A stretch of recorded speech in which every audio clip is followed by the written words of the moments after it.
So we're really pleased to have Timm Urschinger with us this morning from Life Sciences. Tim's going to share a personal story with us for about 20 minutes. After that, we'll have an opportunity to ask him some questions on the stories. I will put a link into the chat for Mentimeter. Be really useful if you can use the link in Mentimeter to capture your questions. And if there are questions there that you like, vote them up. If you haven't got any questions of your own, vote on somebody else's. And that all makes my life so much easier. And I'll be looking at your questions as we go through and then handing them to Tim at the end of his talky bit. But Tim, I don't need to say anything more. I'll pass over to you, and thank you very much for being with us this morning. Thank you, Carl, and pleasure seeing so many people joining, especially from from Chile to New Zealand. That's quite a range, pretty amazing. I am near Basel in Switzerland on the German side, Black Forest, middle of nowhere. We got good internet connection this morning, which is good news. That's not always the case, unfortunately. So that's a good starting point. And then I recognize some familiar faces, some people who probably have heard about me or Life Science, or even had chats, obviously. And maybe also joined some of the last year's talks. So this year I thought we'll skip all the Life Sciences, who's Tim, and that kind of stuff, at least to a large extent. There's like brief context maybe, but otherwise we'll go into all of these crazy concepts and things that we're doing, and I'll share with you some things that we're doing. I'm happy to dive into all sorts of directions depending on your questions, and then we'll see where this takes us. And I'm already a bit afraid of Carl's questions because I know he's always a bit mean to me. So I'll try to talk for 20 minutes without being too much afraid of these, and then we'll see. To kick it off, I'll share my screen really quickly. There's not too many slides, no worries. I will also be able to see at least some of your faces. So whenever you think it's completely boring or it's like completely nuts, do something like that, and I'll see, and we'll switch topics. So anyway, experiences with self-set salaries and other crazy Teal concepts. I'm not a Teal missionary, as some of you probably know, so we can call it Teal, Agile, Sociocratic, whatever you want up for it. I just thought I'll share some of the real life things that we're doing, and I also recognize there's some of the team in here. So if you want a bit of another perspective from Axel or some of the others in the team, feel free. I'll try to be sharing my positions and my perspectives at least, but there's always different perspectives on some of the things and some of the processes we're having. So if I say we, who are we? Who is Life Sciences? Well, that's the bunch of people you see. That's a picture from last year when we visited our cow. What is a bit frustrating about these presentations, nobody remembers me after these talks, but everyone's like, oh, that's the company which owns a cow. So, I'm fine with that. I kind of talk to my coach about it, and I think we're okay with that. So this is the cow here. This is our cow. Her name is Olivia. She lives in the beautiful Swiss Alps, and we visit her once a year and have a look at, how cheese is made and all that stuff. And besides that, what you see bottom right picture is a bit of our what we call purpose sharing sessions. It's probably the most emotional kind of binding us together moments in the year, where everyone talks about what's the purpose, what's the impact they want to make in the world, and how do we relate to each other. So that's the session you see there bottom right. Sundown, and this result is always a good setting for these kind of sessions. So that's that. On the right hand side, other than the cow and the Swiss Alps, we've been inspired by Frederick Laloux. Someone in 2015, I read the book, got it recommended by a big pharma guy, which is interesting enough. I got it not from the usual suspects, but really from a corporate guy. Read it, find it somewhere between naive and exciting, which was good enough for us to try anyway. So we are what we say radically self-organized for the last 6 years. Pathfinders and what might or might not work in the Teal world. So we've kept some practices we developed over the years. We've ditched some practices that were in retrospective probably quite stupid to do, but that's part of the learning journey. We're passionate about people unleashing their potential and all these kind of things, and always saying Teal enthusiast but not missionary. So if you want to call it anything else than Teal, that's perfectly fine. I'm good with that as well. And obviously one of the reasons why, together with Carl and some of the others, we co-created Teal Around the World is because we like the topic. So this is Life Sciences, this is us. About me, you don't need to know much. I'm living, as I said, Black Forest area, close to Basel as well, Switzerland. 2 kids who are not in, so it's the perfect time for having a little session with you. So what does Teal mean for us? How does that look like? What's the what does radically self-organized mean as well? And what's our Teal interpretation? Because there's nothing like, that's Teal and that's not Teal, at least in my mind. So this is our interpretation. That's things that we came up with, and you're Teal experts to a large extent. So I don't need to tell you too much about it, but obviously we don't have a traditional org chart. You don't have a line manager if you work here. We don't have formal hierarchy. And formal is important, I think, because there's always hierarchy. As soon as 2 or 3 people work together, there's always a hierarchy based on competence, based on whatever else, but we don't have formal hierarchy in that sense. We got full transparency on everything. Whatever you want to see, you'll see. Salaries, financial numbers, anything, which is one of the challenges as well, because obviously that means potential information overflow. You see a lot, you see everything. How do you make sense of that? Or also how do you decide to not look at certain things? So that's already one of the biggest struggles I think we have right now in the team. So transparency, kind of good and evil at the same time, I think, to an extent. So we can talk a bit about that if you're interested. Obviously, self-set salaries. We'll talk about that in a minute. What does that look like? One thing that's important to remember, that doesn't mean no structure. It doesn't mean no processes, and it doesn't mean no leadership. It's rather how we look at the world is we build structure to empower rather than building a structure to control, which is what most organizations do. They create processes, governance models, and whatever structures to control, and we try to build structures to empower people. What I also wanted to show you is this one here. This is some of our practices that we're having. There's the lifeline, kind of a principles, way of working. How do we look at the world? What's important for us in working together. So that's a document you can find online. It describes a few of our principles around, what does transparency mean for us? What do we want to do in regards to decision making? All of these kind of things, and relatively simple, I think, but important, because transparency could mean all sorts of different things. If I ask Philip, Eric, Claire, we'll probably have completely different definitions of what transparency means. If we talk about trust, it probably gets even worse. If we talk about how we combine profit and purpose, we'll get even within our little team we'll get a handful of different answers at least. So we thought it's good to write it down. Not so much because that's we live up to it every day, to be quite honest. It's a relatively high ambition, so we try our best and get better every day somehow, also with the help of some of you guys in the room. But we'll never be perfect probably, and yet we'll try to make it as much as possible. Then there's a few other things that I wanted to show you, like KPIs, like on cash flow, and typical things that you would measure if you run a company. It's also there for us. Anything that traditional companies will measure in consultancy world: cash flow, open capacity, utilization rates, these kind of things. Also important. I think the key difference is we look at these things from a bit different perspective. And a bit simplified, KPIs and numbers will only help us ask questions. It will not give us answers. And if you think about some of the other organizations around you, then most of them think KPI, that's the answer, that's the truth. And we look at it more from the other side. KPIs help us ask the right questions. For example, if cash flow is not green, well, why is that? What can we do about it?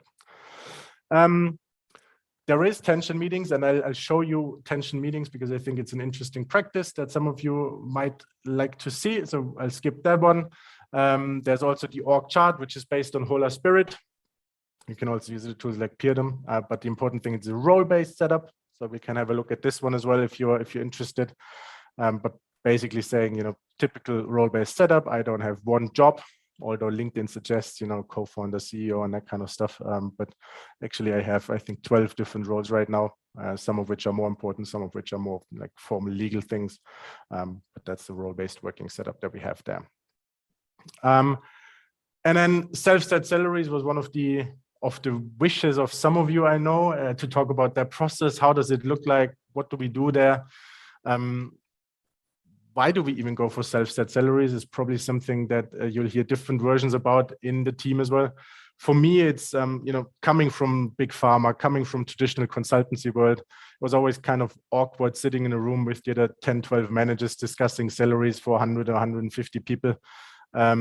Plus, there was a million conversations throughout the year with my team, why this is not fair and why did we put that number, not another one, and how could it be that Alexandro got 300 more and I just got 100 more, these typical conversations you have in traditional setups.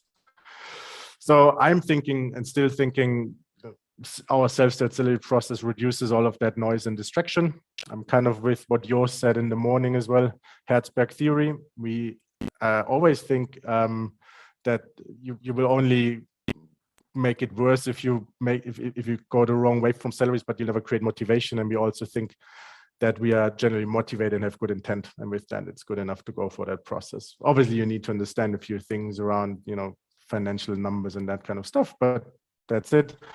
And what we also say, we only change our salaries once per year, or adjust it up or down, doesn't matter, but only adjusting it once per year. And the simple reason is otherwise it gets too much effort administratively with insurances and whatnot. So just keep it at that.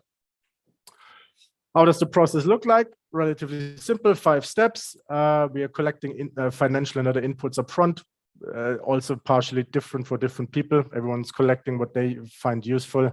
We are this year as well, we reflected a bit on money, self-worth, value individually. So we had a bit of a session in October where we used constellations as a method to just get a bit access to information that you probably don't only get intellectually. So if you know constellations, that's a good practice, I think, for that. And then the actual process really starts, which is the advice process that you know from the Lalou book, basically saying I get input from everyone else. So in that case, at the moment, I get input from 19 different people around what they think I should be earning. And technically speaking, it's a Google Sheet that looks something like that. It's a 19 by 19 matrix. I fill in 18 numbers for the 18 others. I fill in my own number. And so you'll see 19 times 19 numbers in that Google Sheet. Not too fancy. The other thing we are doing, and that's where the fun starts actually, is that step here, speed dating. So I'll get 3 minutes to explain to Anna why I put that number, and with sharing a few criteria that I used, kind of making sense of the number for her to understand. And it's really just about understanding. No big conversations. That's why we do speed dating and not like 20 minutes conversations or something. And obviously the other way around as well. Anna would explain to me for 3 minutes why she put that figure. And how it looked like in 2021, in December, just a few months ago, is virtual setup because of COVID and all that. So you can see we've been using spatial that you also use here in Teal around the world. And then, big Google Sheet that we make sure that everyone's talking to everyone. So speed dating, ordering in a way. But this is how we did advices and sharing the criteria and all that this last December, really just spatial virtually. And then in January, we had what we call the announcement meeting. So I decide on my salary. I get a few weeks in between, in that case over Christmas, and then we'll communicate and share the number. So I'll in January meeting, I basically sit there and say, I want to earn 100,000 Swiss francs, 50,000 Swiss francs, whatever number it is, and like a sentence or two why I came up with that number. And after that, all sorts of people have tensions with me, and we'll address the tensions and talk about it, because Carl thinks I'm completely incapable of doing anything. And he's like, how can you come up with a salary of 100K? And we'll have a bit of a conversation about it. And, sometimes tensions get resolved. Most of the times, quite honestly, it is we agree to disagree, because there's not much you can do about it in my experience. I think I'm the most capable person on earth. Carl thinks I'm completely useless, and somewhere in the middle might be the truth. But, that's all we can do to agree on that tension usually.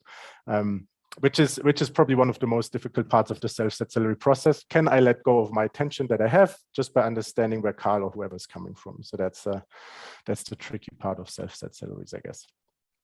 Anyway, that's what I wanted to show you for the process. For the slides, I promised I'll show you some more stuff, and that is around tension meetings. So let me move around that stuff here. So this is this one here, and some of you might have seen something similar before already. I'll increase it a little bit bigger. So basically, this is our tension meeting. We are running it at the moment once per month. We're thinking about running it bi-weekly going forward because we have too many tensions that need to be resolved. But really, I think tensions and tension handling and conflict handling is one of the key processes to create a living organization. And I think tension is also negatively connotated in many of our languages, including English or German, native language for me. And if you look at it from a more like physics point of view, then tension is really just a gap in potential, nothing more. Tension is a gap in potential. And if you look at it from that perspective, then tension is all of a sudden not that negative anymore. Because if we just see a gap in potential, and I think, Lutz could get much better at this and that, or we could get much better as a team in this and that, then it's just a suggestion for leveraging their potential. Obviously, Tim, just sorry to interrupt. Sure. I know you've got some fantastic information that you're pouring through for us. Could you talk a little bit slower just to make certain that we can pick out the words? That'd be great. Thank you. Obviously, sorry. Always, if I get excited, I start to talk too fast. Thanks, Carl. That's okay. So, tensions. There's two types of tensions that we're having. One is more, governance related, process related, roles and responsibilities. For example, we sense that there is a need for, I don't know, more marketing on social media, maybe, right? And we don't do that right now. That is a typical tension, a gap in potential that would run through a governance meeting. Governance meeting, as you know them from holacracy, sociocracy kind of thing, it runs pretty similar. There's not a big deal there. And then there's everything working within the system. So tactical tensions in a way. And really this is the description you see here. A tension is really just a person's felt sense that there's a gap somewhere between current reality and the reality we want to create. And sometimes it's personal conflicts, like Eric complaining that Tim never replies to his email and he replies to everything else, but not to Eric's, typical tension that I get, and that's perfectly fine. And then we would have a one-on-one conversation most likely, and we'll figure out why that is. Maybe I just, I'm too shy to reply to Eric because I know he's incredibly smart, or, anything else that might be the reasons, and we try to create an understanding there. The other option is I'm just too busy answering 100 other emails. So typical personal conflict. We would never wait to resolve that for this meeting, right? So if I have that tension with Eric or he got it with me, resolve it as soon as you can, tackle it one-on-one. If it's big enough, if it's important enough to share, obviously share it in the meeting, but otherwise the meeting's more for kind of team-related things. Definitely. Like, for example, Tim being frustrated that we don't update the cash flow forecast. That happens from time to time, these kind of things, typical tensions there. Anyway, what I think is important to understand is that we are using our tension list, kind of as a normal state, and then we're using nonviolent communication framework for that, as you can see. Observations, emotions, needs, and wishes. Standard nonviolent communication, nothing we invented.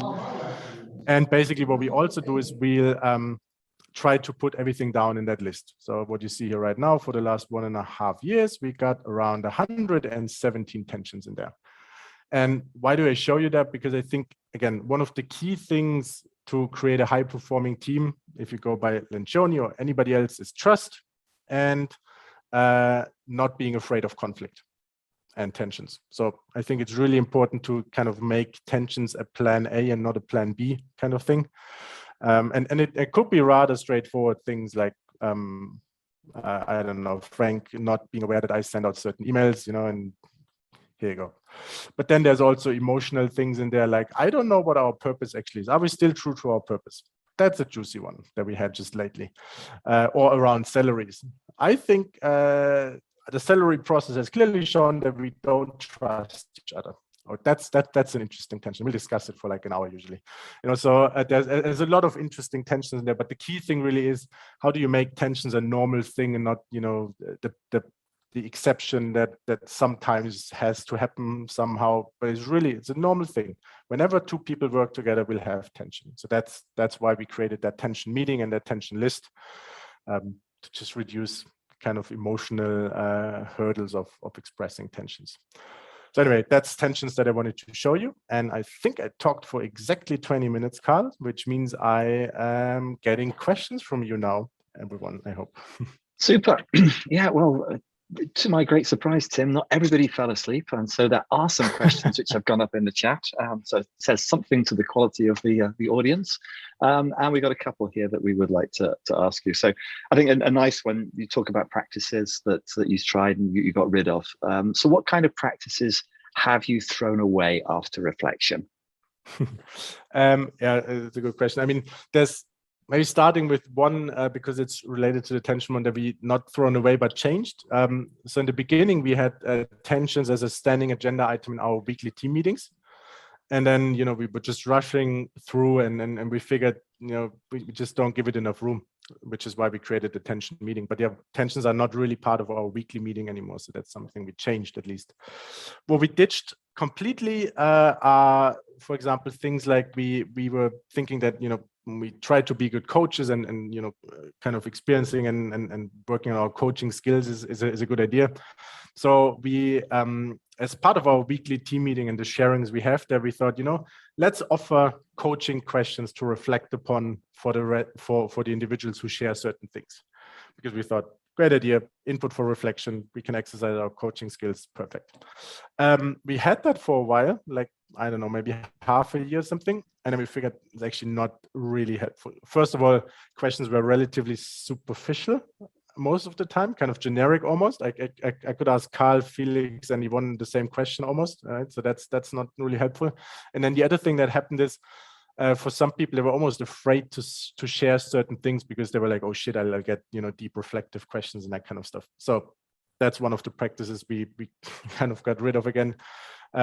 We also got rid of certain reporting practices as well, where, you know, it just led to, for us at least, to orange kind of behaviors where we would challenge Carl every day on why is that number looking like that and that kind of stuff.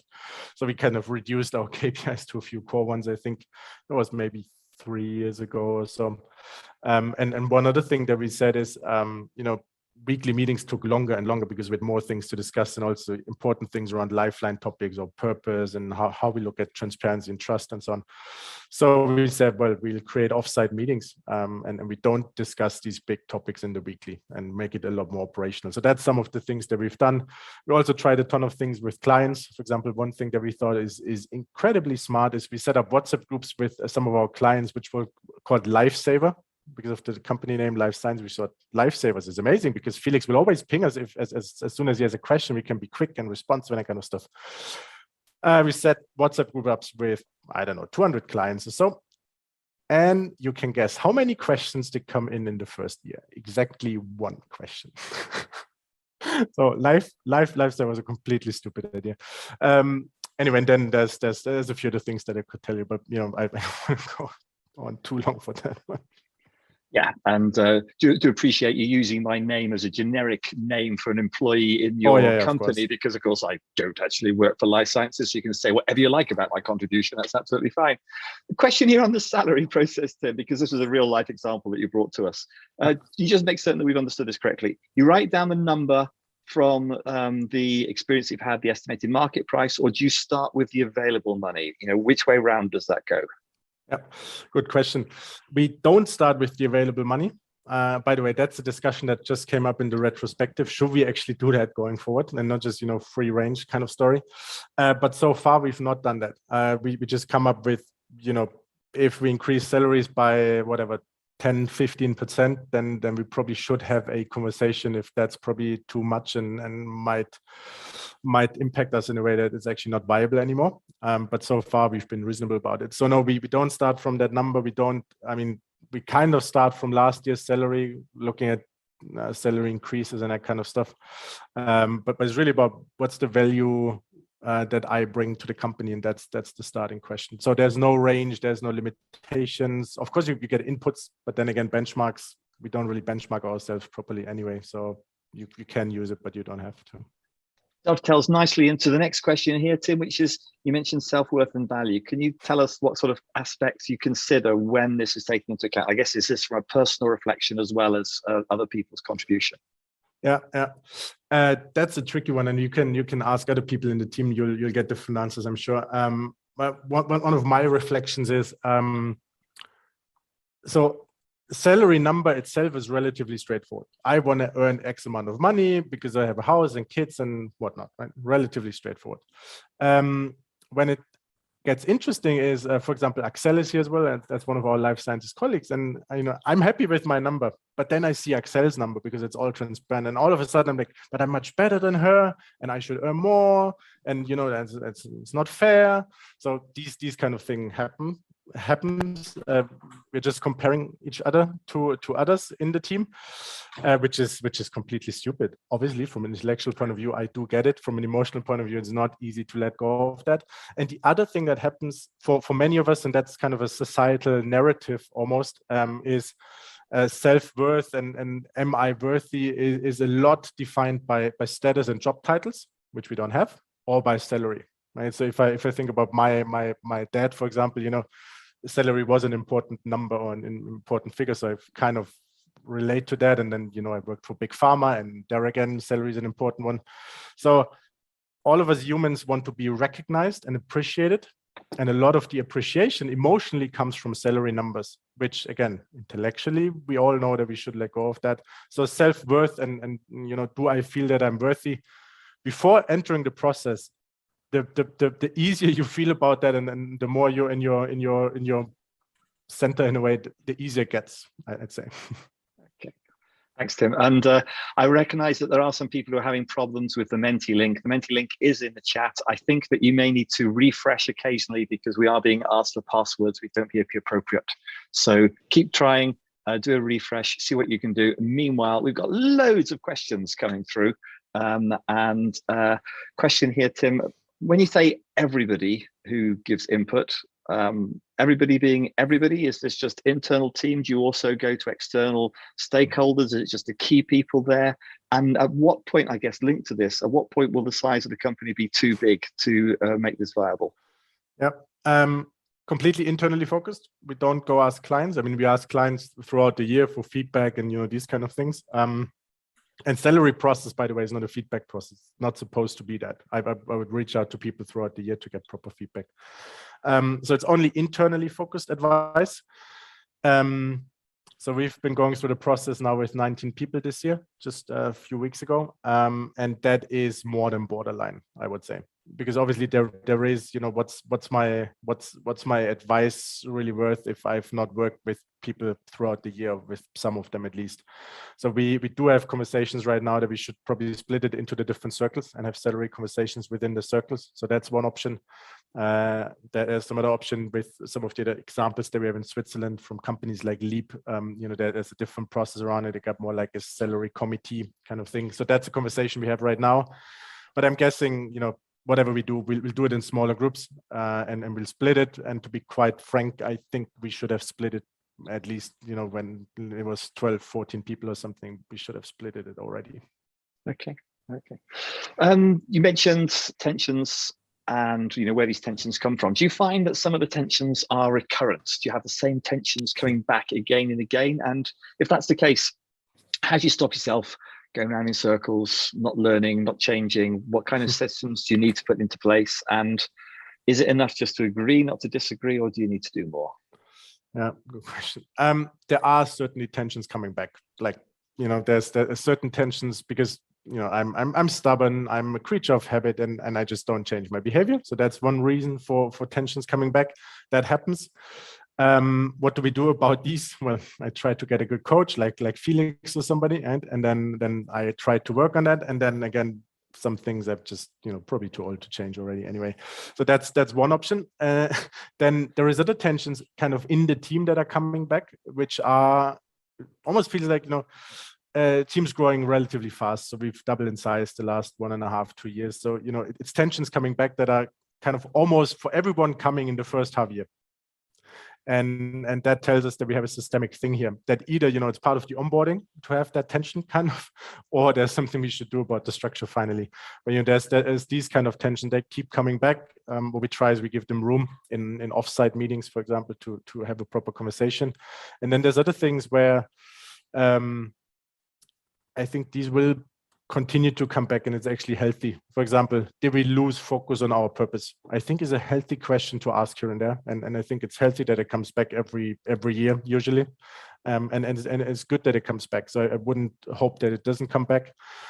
But maybe to the first one back, like, what if certain things are patterns and we don't like them? There's a 3-level, if you want, tension process. One, we try to resolve it one-on-one. So Axel and I would have a chat, for example. If we can't resolve it one-on-one and we feel like it's important enough, we can't just agree to disagree. We'll take it to a mediator. So I had such a mediation session actually with one of my colleagues together with Felix last year. Always an interesting one. No, but it's important to bring it to that level and say, look, it's just helpful to have a third neutral person there. And then the last, if you want, escalation level, which only happened once so far, is we'll go and have a consent decision making on terminating the contract with one of the parties. Okay. We've heard a number of times, well, I've heard a number of times, but Jos mentioned it this morning in the opening address, the importance of self-awareness and self-perception. And of course, this is the foundation for a lot of the assessments that you're making with regard to worth. So how do you deal with people who don't share the same kind of perception of themselves as other people have of them, this sort of mismatched self-awareness? So first of all, I'm probably as self-aware as a stone, so I'm a perfect example. So I can talk from experience. And seriously, I think there's two things that are really, really helpful to have a relatively steep learning curve on, self-awareness and personal consciousness. And one thing is get kids. They're the best mirrors on earth. Just get kids, right? And the other thing is running a Teal organization, actually, because I don't know how many attentions I got over the last 6 years, honestly, too many probably. So, you kind of need to self-reflect. There's almost no way around it, right?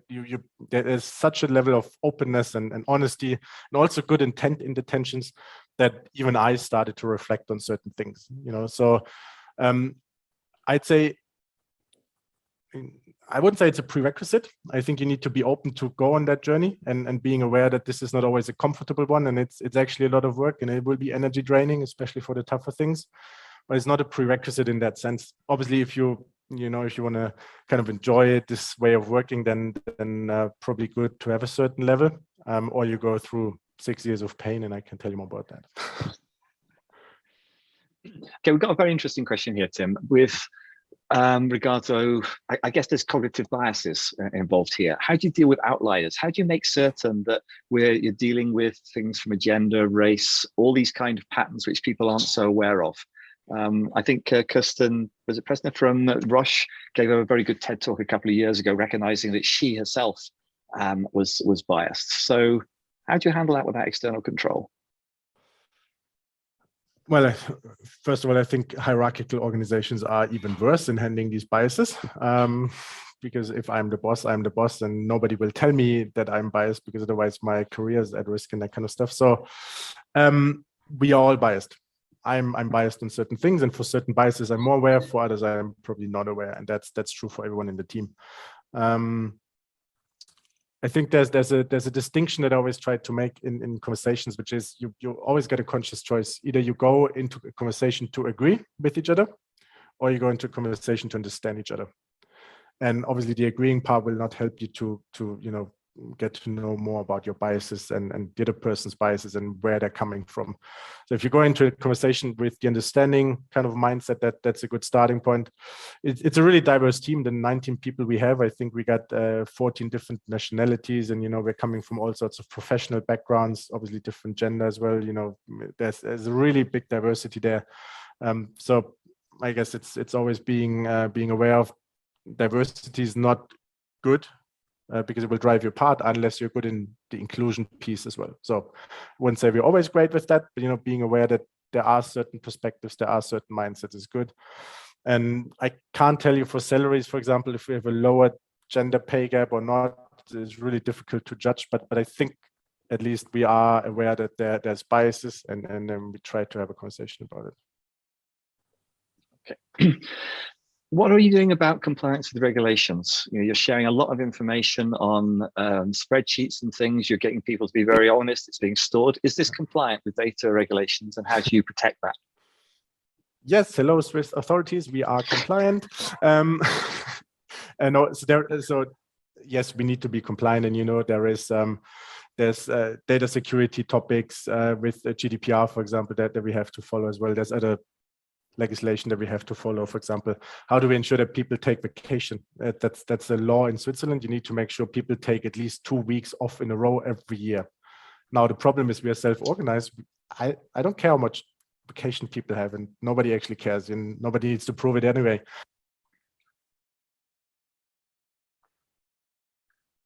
Tim, you've problem with your microphone. Is it just me? I can't hear you. Neither. Thank you.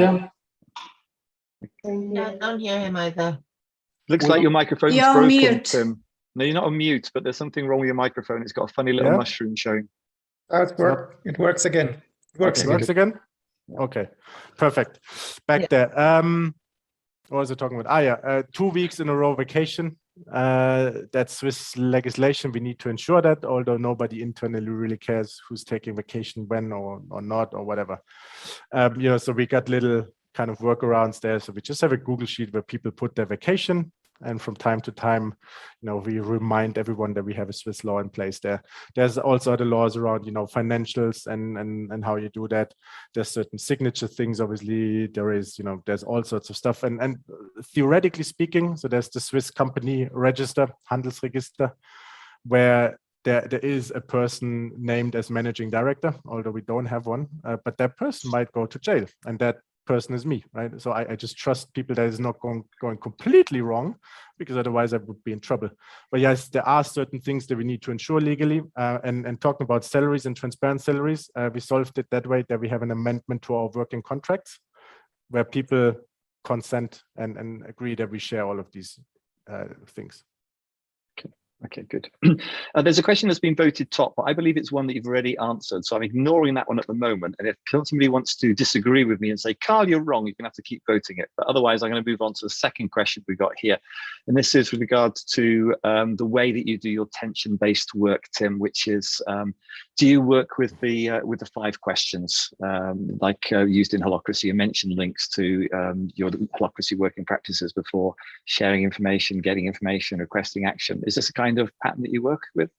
Nope. That's one of the things we ignore properly from the Holacracy world. Indeed, no, we really just, so there's one good question, I think, or comment I saw in the chat as well. Maybe tensions shouldn't be called tensions, but something more positive. So we've had these conversations as well. Should we call it sparks, like Spotify, or something else? But otherwise, we use nonviolent communication. Any tensions welcome. Anybody's welcome to reflect on tensions. There's no other guidance. Okay. Thank you. All right. What about, have you been doing this salary from the very beginning, or is this something you brought in? Because there's a question here about, did you see any difference in your payroll spend? Yeah. The payroll spend question is difficult to answer. So we've not had that very process from the beginning, because in the beginning, we were 3 people. And then, the first 2 years, it was probably, I don't know, 5 or 6 of us for 2 or 3 years. So it didn't make sense to do that. We've always been really transparent about salaries. And for example, first year, the 3 guys, we were just sitting at a table in Basel in a restaurant discussing what we might want to earn for next year. That was the process back then. Obviously, with 20 people, that doesn't work. And with the growth, we brought it into a proper process, and that's now there for 3 or 4 years, 4 years, I think now. So we've always adjusted it slightly, but was more or less that process. I can't really say if that, if payroll significantly changed with entering the process, because we always were open about it. But what I can say from previous 6 years of consultancy experience, being part of the management team there, and sitting there with 10 other managers discussing salaries for everyone in the company and stuff, I look at my own advices, because obviously I do give advices to the people. And if I assume, I would be the boss, we would have had higher salaries over the last few years. So people are, tendency at least, a bit more conservative about their salaries compared to when I would set them as a CEO or whatever. Okay. Anybody from the company in the call, ignore that remark. Don't let it skew you next year. Okay. They know my advices anyway, because obviously it's transparent, you know. That's just what it is. Of course. Tim, I know this is a question that you have been looking at, and this is the ownership of the company. So how's that worked out? How's that changed? How do you deal with ownership of the company, and who invested, and how does that get remunerated, paid back? I will not even go there and try to pronounce the word properly. We started off 3 of us founding members, 2 of us invested into the company. So it was basically Frank and Tim owned 50-50 of the shares. Then a little bit later, the 3rd founding partner put in some money, and was the typical setup. The 3 founders own the company and own the shares and everything.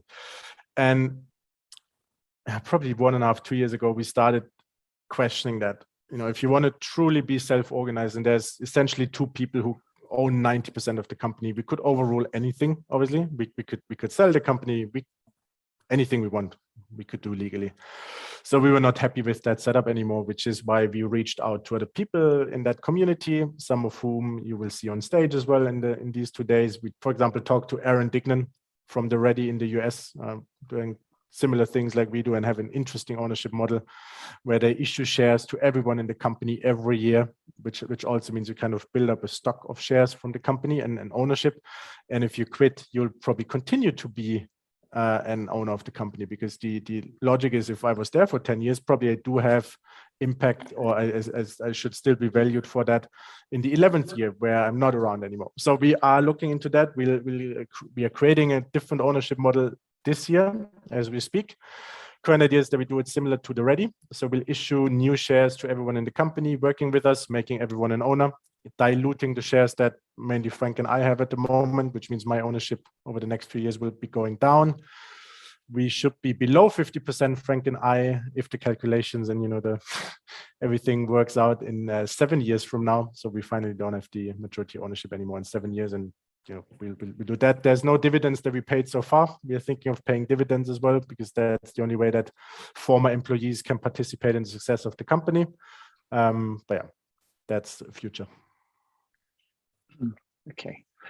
You said you're not a Teal missionary. You've got different words. You're looking at different working practices. How do you see the practical differences between what you're doing in terms of Teal and Lean principles?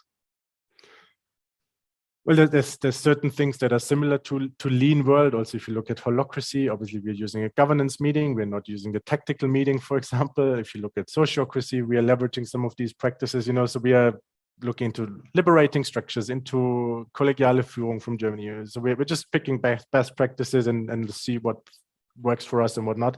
So for Lean specifically, to be quite honest, I think we're anything but a lean company. We're actually having a lot of waste.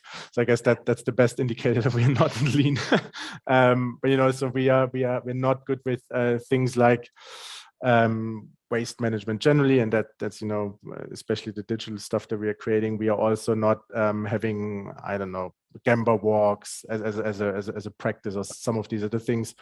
Obviously, we do look into some of the methods to use, but we are also not. For example, if you combine Lean with Six Sigma, then we are also not in the Six Sigma space. We are probably far away from Six Sigma failure rate, honestly.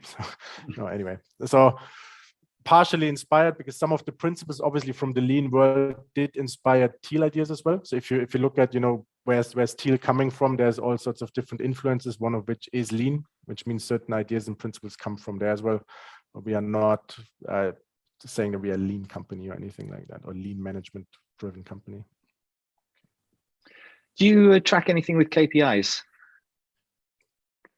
Yes, we do.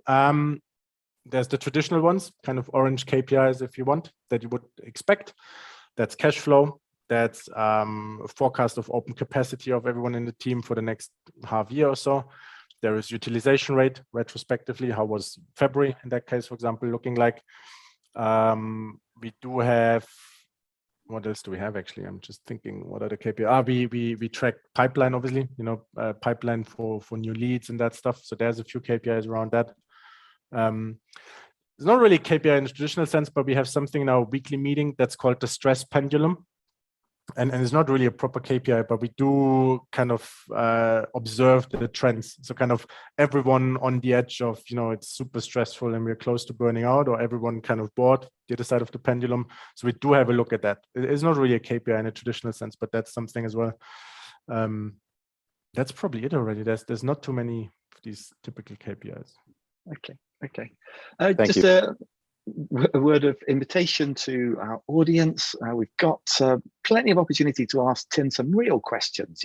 This is Guy. He's been doing it. He's happy to admit his mistakes. He's been happy to acknowledge there's things that are wrong. So let's just up the ante again. We've got about 10 minutes here, and we can get some good quality information from Tim. So do go to the questions, ask some nice questions, vote up something that we've got, and let's get some useful answers, which will be practical for us in our real lives, or at the minimum, a little bit of fun to see how comfortable Tim is answering them. Okay, I'm allowed to give Tim a hard time. He gives me a hard one all the time. Tim, you talked about the tension that you sometimes get with salary. How does this end? Is it always a happy ending, or is it something that can fester for a little bit? You go away, agree to disagree? Yeah, salary conversations are sometimes starting point for bigger tensions as well. Like, do I contribute as much value to the team, to the company as everyone else is expecting? What do they associate with the certain numbers? Well, so just to make it easy, if I say I want to earn 100,000 Swiss francs, what does that mean? And if you ask Axel, she will probably have different expectations for the 100K compared to some of the other people in the team. And that is an interesting trigger. So what is it that people expect from me? Because the only thing we have is this role-based, circle bubble chart that you've seen, but that's, again, I mean, that doesn't tell me anything on day-to-day expectations. So that's really an interesting conversation starter. We do have, I think, one mediation process starting this year now, based on the salary tension. So people go a step further and say, there's some things we can't just disagree on. It's bigger, actually. I think there might be a second one, not 100% sure. But anyway, that's happening indeed. And I think there's this other part where I always say, you shouldn't be discussing about 500 Swiss francs a month, because that's just demotivating. That's not the point. But if it's, whatever, significant 20-30% of the salary, and I have completely different expectations to what you delivered, then we would probably have a really interesting conversation about why do I have these these expectations, and why do you have completely different ones, and where are we misaligned, and these kind of things. So. Okay. Engagement. I guess this is a balance then, because if people are dissatisfied, they might be less engaged. If there's some tensions which have gone on too long, they might be disengaged. But at the same time, if they're happy with their remuneration and salaries all working, they get more engagement. Is this something that you observe, measure, track? Observe, yes. Measure and track, no. So we sorry. You see it and you don't care. Yeah. So I mean, there's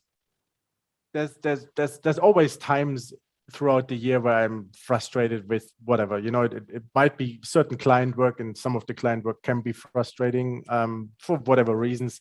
I'm frustrated with, certain of the colleagues. I'm frustrated with life in general, because whatever has happened, so there's these phases as well. Generally speaking, I'm not too, or I don't observe many people being frustrated for the salary reasons that much, but there's all sorts of other factors that would do that, and COVID and home office based work has been an impact to many of us, including homeschooling and all of these other challenges. So that's these factors. I think what we're quite good at as well is just have an open conversation about these kind of things. I feel shit. I'm not motivated. I'm frustrated, and I would share that in a weekly meeting, and most people would do that. So we can have one-on-one conversations properly following up on that. And maybe the other thing to say is that we didn't talk about purpose this time that much, but there is a purpose statement that we have for the company. There's a purpose that we're following, and it's not making money, obviously. There's a bigger impact. One of the reasons why I like Teal around the world, because I do think that there's a narrative, or actually many narratives, that we need to change in society, in education, and how we run businesses and how we run organizations. And that is what drives all of us, making impact to these narratives, or changing the narratives, creating an impact, or, some kind of support or positive experience with people that we work with. It's not always, you know, big systemic things. It's always one-on-one. It's also nice to see changes. So, you know, this is what motivates us. And I think we have an opposite problem, which we saw especially last year, which was how do we stop people? Because, you know, home office, COVID, everything happening around us, all of these sick things in the world do have an emotional impact on us in our energy draining. How do we make sure that I take enough time for myself to, you know, digest, to restore energy to a certain extent, and not just continue working 24/7, because it's actually fun. Most of the time it's fun. You know, I do like to work, but you can only do that much. So how do we prevent people from going too far? That's actually a much bigger question for us. And how do you? I mean, is there a sense of just tracking it or measuring it, or is there something actively that you're encouraging within the organization towards well-being? And first of all, we encourage everyone, and I think most of the people actually do have a coach, you know, so to reflect on these things as well. So that's one thing. There's nothing you can really do, I think, structurally. Honestly, it's just like everyone needs to have 2 or 3 go-to people that they're close to. If you know, if Axel's and I have a good relationship, we have one-on-ones, and we probably have these conversations, and we'd make sure that we point out certain risks that we're observing. Because one thing with, you know, burning out and these things is I am the last one seeing it. Everyone around me gets it earlier usually. So, you know, just being open, honest about, you know, I'm seeing certain patterns here, and you know, makes me feel not completely satisfied, or, you know, not completely trust you that is still everything under control. And one thing I wanted to share, let me just share that picture quickly, because this is the most tangible one that we're doing as a team. Probably it's what I mentioned before, the stress level pendulum. And we have, you know, happy, okay, or like completely exhausted, and then, you know, what's it looking like? And we share that every week in our weekly meeting. So if you know, Jörg was stretched and only okay-ish, or maybe exhausted, even red sticky, then you know, that's a sign we should have a conversation. And usually people reach out relatively fast. So if you see my name on the right-hand side, usually the week later I get like 5 messages from people if we want to have a conversation about that stuff. So that's the best you can do. I don't think you can, you know, track anything really that prevents burnout and these kind of things. But, you know, talk to each other, be human, acknowledge that this is happening. You said that you were all entrepreneurs. Are you all freelancers? Are you employees? How does that work? Good question. So Lifeline, what is it, chapter 8, I think, says we should all be entrepreneurs. We just had a conversation last week that we are not good with that, I think, average as a team, maturity level. Anyway, from a technical standpoint, we are all permanently employed. All of the 19 people got a permanent work contract. I get my salary every month. I just got that contract there.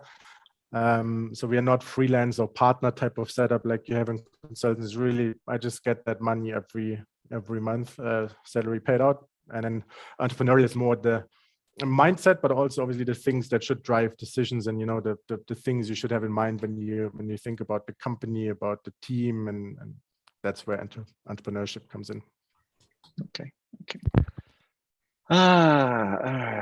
I've an enviable situation of having 25 questions all with one vote. So there's a lot of spread opinion as to what's a good use of your time here, Tim. What are your thoughts? We were talking about salary. What are your thoughts about the link between salary and performance-based pay? I mean, we're not necessarily talking about your company, but your experiences here generally in running a business around pay ranges, the performance-related capabilities, pay-wise. Recommendation: join the session tomorrow with Antoinette Weibel. She's a professor at University in St. Gallen, and she is really passionate about performance management. Is the most stupid thing you can do, and I agree with her. So pay for performance, I think, is not working. And if you look at most of the companies in our space as well, and us, we don't have individual KPIs that we base pay on. So if you work with us in our team, you get a base salary. And then we got a kind of a profit sharing at the end, which is just for everyone in the team. So either we all get bonus or nobody gets bonus. We're all in the same boat. That's what we do there. Pay for performance is anyway. If you look at bigger organizations, not us, but in bigger organizations, you know, there is, if we talk about agility, flat structures, empowering people and whatnot, I think there's three main reasons why you have a power gap in organizations. If I was to report into Carl, there's three reasons he got kind of power over me. One is he's setting my salary. Second one, he's promoting me. And third one is he's defining my bonus, which is based on some kind of performance management process. Salary, difficult to change in a big organization. Promotions, you can to an extent. And performance management, in my opinion, is the easiest one. Just do away from individual performance management. Completely stupid. And if you know where it's coming from, and I can ask Antoinette, she knows much better than I do, is, it's back in the days when literacy levels were much different. There was like 5 people in a 20 people company that could read, and the main focus was efficiency, conveyor belt type of work. Completely different setup. Nowadays we are like innovation, knowledge workers, whatever. So it's just completely stupid to think I need to control and measure that kind of stuff to make people do something. People are actually motivated. If you look at McGregor, theory X, theory Y, I totally believe in theory Y. And if you believe in that too, then performance management is just stupid. And Antoinette calls it's pigeon training. So if you want to train pigeons, that's fine. If you want to have smart people working around you, then you probably shouldn't do that. Thank you. That's a great candid answer and very appealing. What about new people who just joined the company? How do they actually make a valid contribution towards their own sense of worth and that of others? Maybe you should hand over to Excel because she's only there for half a year now or something. So she can maybe share in chat or somewhere. I think it is difficult for most of the people joining us for different reasons. One is most of them have not worked in consultancy before. None of them, I think, have worked in a self-organized Teal setup before. So there's a ton of change if they join us, and it's really can be overwhelming. It is probably overwhelming to most of them in the beginning. So it's the first half years. Find your place. Try to learn as much as you can how we're operating, what we're doing with our clients. There's not much pressure on you need to deliver day one, obviously, because it would be completely the wrong idea. So we try to give them time. We have somebody or role that we call onboarding buddy. So that there's an onboarding buddy, there's a kind of relationship you have to bounce off questions, anything that looks strange to you or anything you want to know and you didn't understand or that feels strange in a way. So we try to make it a little bit more comfortable. But yeah, it is about finding your own place and in the company, in the team in a way. And honestly speaking, I mean, also after 6 years and obviously being there forever, being one of the founders, I don't always know what my value is. I mean, I know certain things around, business development maybe or certain client work, but is that what the team really needs? Is that the value that they expect from me in a way? So it's incredibly difficult. And that's one of the reasons why I like that salary process, because it, triggers these kind of conversations and they last longer than the process itself. So that's actually good. Okay, we'll finish with one final question, Tim, and I'm just going to roll a load of stuff. You've obviously impressed people a lot, and we've got people here asking if you can share all of your IP. Can you share your Miro templates? Can you share your template process, your tension process? Can you share the way you work and the circles and your organizational structure? So there's a lot of people who basically love to steal all of your best practices. What can you offer us? Everything, if you want. Just thinking what's the best way to do that. So Lifeline you find online anyway, so that's relatively straightforward. I'll just put Lifeline into the chat. What you are also finding online is our org chart with all of the roles, because that's based on Hollersbill and it's public, so that's also easy. For the other things, tension template, weekly template, I'll check with the rest of the Teal Around the World team if we can make a part of whatever follow-up message or something, or you just reach out to me on LinkedIn or something and I can share, Excel's, Miro links, whatever else we might have. Great. Happy to share everything. Tim, one of the things that was put in the chat was we love your honesty, and I think that's come through really loud and clear. Very authentic presentation, very fact-based, experiential-based, nice, high quality, and thank you very much. Just to encourage everybody, conversation doesn't have to finish here. We can go into the spatial chat, continue some dialogue, connect with some people, browse around, talk to people, and also at 12 o'clock we've got the cooking session for lunch. If you've got your ingredients, do join in and let's create something magical in the kitchen as we create something magical in the community. Thank you all very much for your time and your contribution, and once again, Tim, thank you very much. Thank you, pleasure, and thanks for the good questions. I like it.